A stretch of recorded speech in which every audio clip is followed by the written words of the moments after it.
मेरा नाम साजिद अंसारी है और 7/11 ट्रेन ब्लास्ट केस में जो फ़ैसला दिया हाई कोर्ट ने वो हमारे एक्सपेक्टेशन के बिल्कुल एन मुताबिक था कि हम लोग ये जानते थे कि हम बेगुनाह हैं और एक वक्त आएगा कि जब कोर्ट हमारी बेगुनाहों को उसको मुहर लगाएगा इसके ऊपर।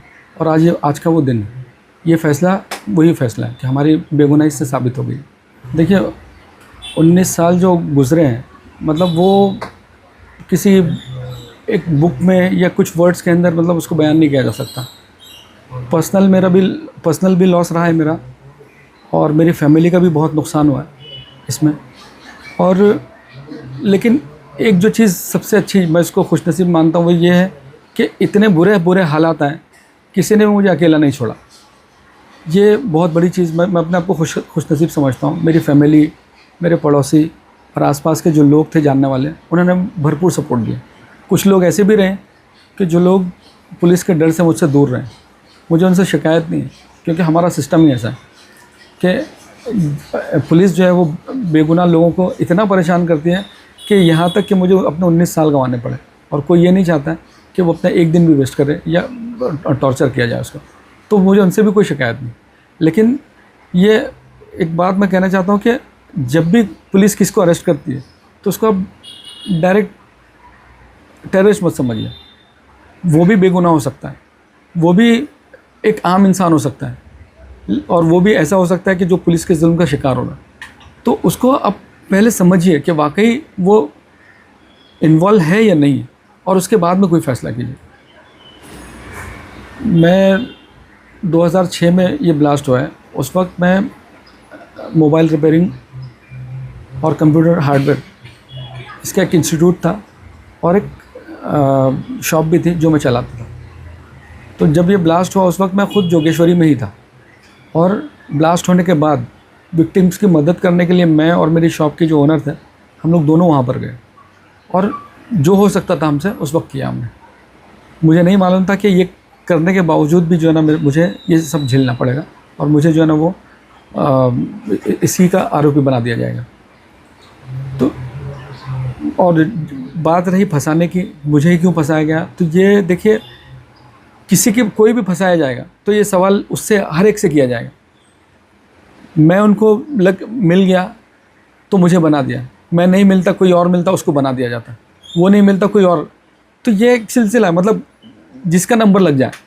अब मेरी बदकिस्मती है कि मेरा नंबर लग गया इसके अंदर, तो मुझे ही क्यों डाला। एक्चुअली ये पूछना चाहिए पुलिस को। पुलिस ये बताएगी कि उनको क्या फ़ायदा हुआ मुझे डाल के।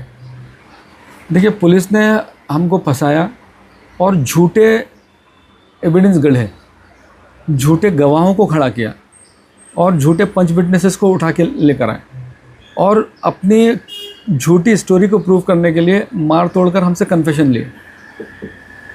और इतना टॉर्चर हमको किया गया, 87 डेज़ की कस्टडी रही हमारी।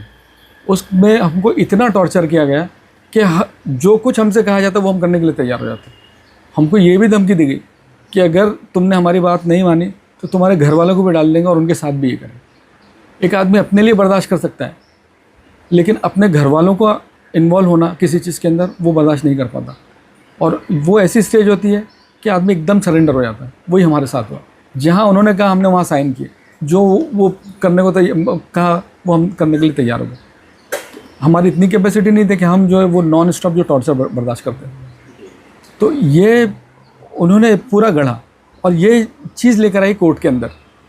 कोर्ट ने जो है वो एक तरफ का रुख देखा, मतलब डिफेंस को बिल्कुल नहीं देखा, सिर्फ इसको देखा।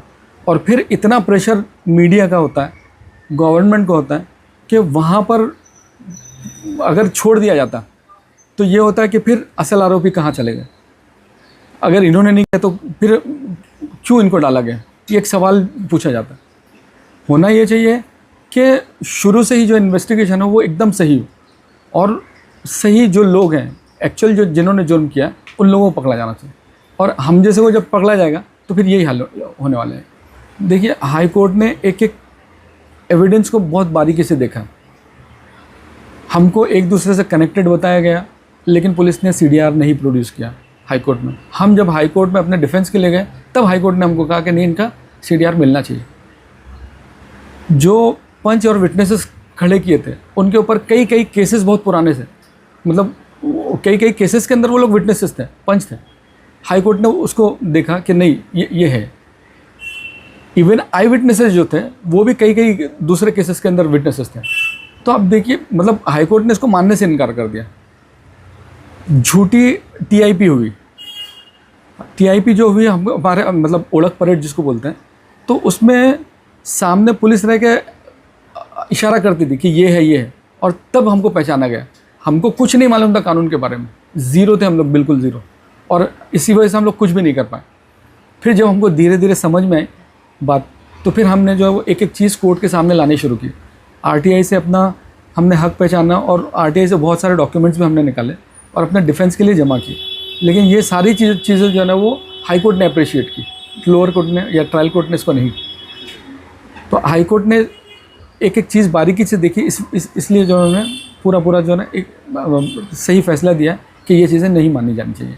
मैं अपने तमाम वकीलों का, ख़ास तौर पर जो मोहित चौधरी साहब, अब्दुल वहाब खान साहब, शरीफ शेख साहब, अंसार तंबोली हैं, और इनके अलावा इनकी जितनी भी साथ में टीम है, इन सबका तहे दिल से शुक्रगुजार हूँ।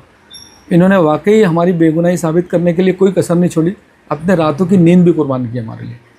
मतलब इसका बदला है तो ऐसा नहीं है कि हम किसी मटेरियल फॉर्म के अंदर हमको दे सकते हैं, और हम मेरे पास वर्ड्स भी नहीं है उसको एक्सप्रेस करने के लिए कि किस तरह से हम शुक्रिया अदा करें उनका। अभी देखिए, मैं मेरे दोनों भाई अपनी तीनों हम अपनी फैमिली के साथ थे। उस वक्त मेरी बेटी भी नहीं थी। आज मेरी एक बेटी है, 18 साल की बेटी। इसी तरह से मेरे भतीजे भांजे हैं बहुत सारे जो नहीं थे, आज माशाल्लाह मतलब हैं वो लोग।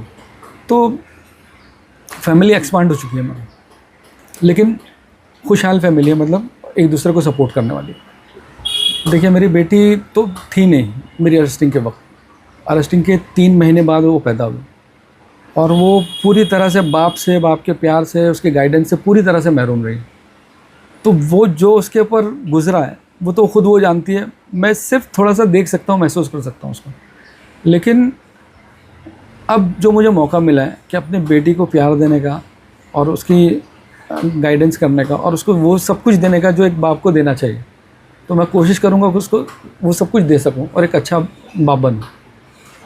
सुप्रीम कोर्ट में देखिए, होना ये चाहिए कि गवर्नमेंट को ये देखना चाहिए कि वाकई हम लोग इन्वॉल्व हैं या नहीं। सिर्फ इसलिए कि इन्वेस्टिगेशन एजेंसी झूठे तौर पर हमको डाल दिया केस में, और उस झूठ को सच साबित करना है किसी भी तरह से और सुप्रीम कोर्ट जाना है, इसके लिए अपील करना ये सही नहीं है। हाँ, अगर कुछ ऐसा होता कि टेक्निकल ग्राउंड है और टेक्निकल ग्राउंड की वजह से कहीं छूट गए हैं कुछ लोग, और जो लोग वाकईतन इन्वॉल्व थे, उनके लिए अगर जाती है तो बात समझ में आती। लेकिन हमारे जैसे लोग और जिनका कोई इन्वॉल्वमेंट नहीं, खुद सेंट्रल गवर्नमेंट जो है इस बात को जानती है कि इसमें हम लोगों का कोई इन्वॉल्वमेंट नहीं है, और अपने जो डॉजियर जो अलग अलग पड़ोसी मुल्कों को जो दिए, उसके अंदर ये बात एकदम खुलकर सामने आ चुकी। तो अपनी गलती को एक्सेप्ट करना चाहिए और उसको दुरुस्त करने की कोशिश करनी चाहिए, मेरा ये मानना है। फिर भी अगर गवर्नमेंट जाती है तो हमारे वकील उसके लिए भी तैयार हैं, और हम दुआ करेंगे अल्लाह ताला से कि वहाँ भी हमें कामयाबी मिले।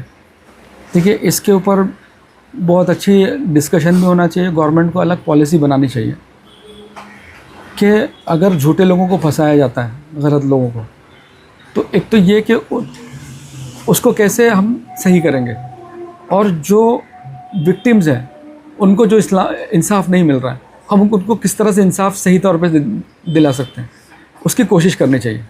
ये हो सकता है कि इंसाफ दिलाने में वक्त लगे, लेकिन उसकी वजह से झूठे लोगों को गलत तौर पे फंसा लेना, गलत लोगों को और झूठे तौर पर फंसाकर अपना जो है वक्त निकाल देना, ये सही नहीं है तरीका। इसके ऊपर कुछ होना चाहिए। और मैं इनसे ये कहना चाहता हूँ जो विक्टिम्स हैं कि आपकी तरह मैं भी विक्टिम हूँ, और मुझे पूरी हमदर्दी है आप लोगों के साथ में कि आपको भी इंसाफ नहीं मिला और हमारे साथ भी जुल्म हुआ। अगर आप चाहते हैं कि आपको इंसाफ मिले तो आप सही लोगों की अरेस्टिंग और सही लोगों को सज़ा दिलवाने की कोशिश कीजिए। आप अगर ये चाहेंगे कि जिन लोगों को पुलिस ने फंसा दिया है उन्हीं को सज़ा मिले, तो ये आपको भी इंसाफ नहीं मिलेगा और ये हमारे लिए भी जुल्म का एक वो होगा। तो मेरी आपसे बहुत विनम्र विनती है सब लोगों से कि आप जो है वो उसको एक अच्छे उसमें देखें, और देखें, जजमेंट पढ़ें आप, और देखें कि क्या वाकई हम बेगुनाह हैं या हमने कोई कसूर किया। अगर कसूर किया है तो सज़ा मिलनी चाहिए, लेकिन अगर हम बेगुनाह हैं तो हमको सज़ा नहीं मिलनी चाहिए, बल्कि कसूर वालों को मिलनी चाहिए, उसकी कोशिश करनी चाहिए।